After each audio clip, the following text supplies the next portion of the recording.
Just days ago, Uttar Pradesh Chief Minister Yogi Adityanath came to Bengaluru with a message. In many ways, it was quite simple. UP wants to own Bengaluru. The roadshow reportedly attracted over 50,000 crore rupees in investment proposals as Uttar Pradesh pitched itself to companies operating in Bengaluru's GCC and technology ecosystem. Now, let's think about that for a second. For years, Indian states competed for factories. Today, they're competing for what Bengaluru has built. Talent, startups, GCCs, innovation. And now Bengaluru itself has unveiled an even bigger ambition. The Bengaluru metropolitan region wants to become a $390 to $420 billion economy and create up to 30 lakh new jobs by 2037. If that happens, Bengaluru may stop being India's Silicon Valley and it might just become something much, much bigger. Bengaluru of the world, not just Silicon Valley of India anymore. Before we take a deeper dive into the story, make sure to like, share and subscribe. And now that you have, let's get straight to it. Today, the Bengaluru metropolitan region generates roughly $149 billion in economic output and contributes more than 43% of Karnataka's GDP.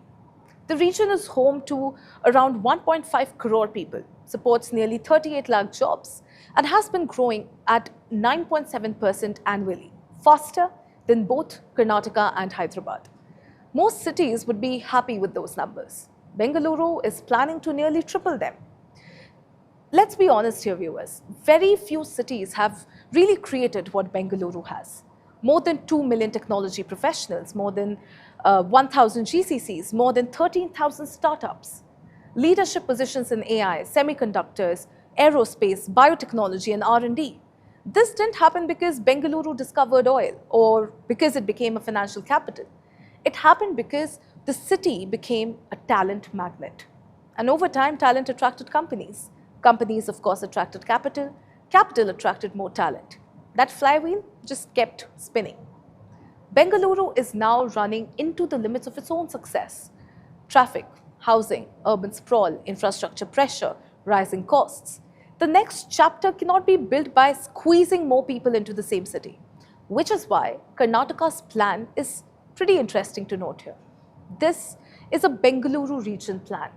The proposal envisions new growth centers across the wider metropolitan region. Not just IT parks, but integrated hubs for technology, for manufacturing, aerospace, biotech, logistics, research, housing, commercial activity. The goal again is pretty simple.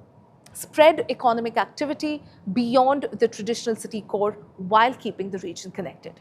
If successful, Bengaluru starts looking less like a city and more like a global economic corridor.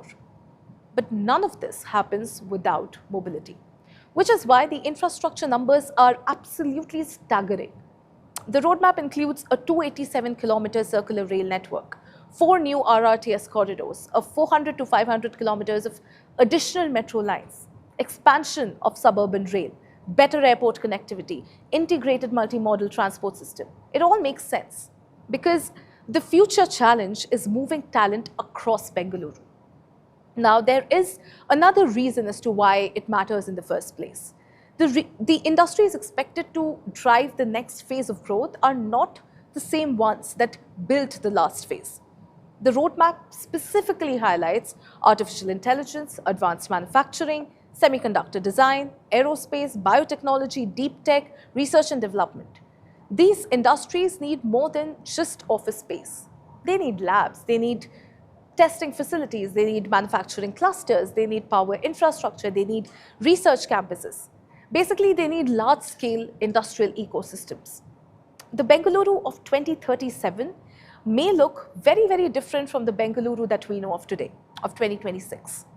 The obvious comparison is Hyderabad, but perhaps that's already outdated. The real benchmarks may be cities like Singapore and Seoul and Shenzhen, or even parts of San Francisco Bay Area, because Bengaluru is no longer competing to become India's biggest technology hub.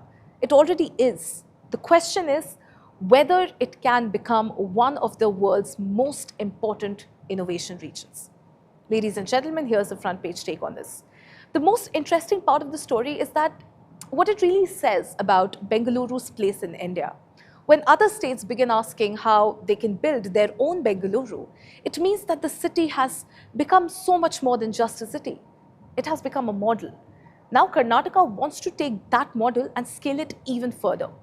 A $420 billion economy, 30 lakh new jobs, hundreds of kilometers of new transit infrastructure, new AI, semiconductor, aerospace and manufacturing clusters.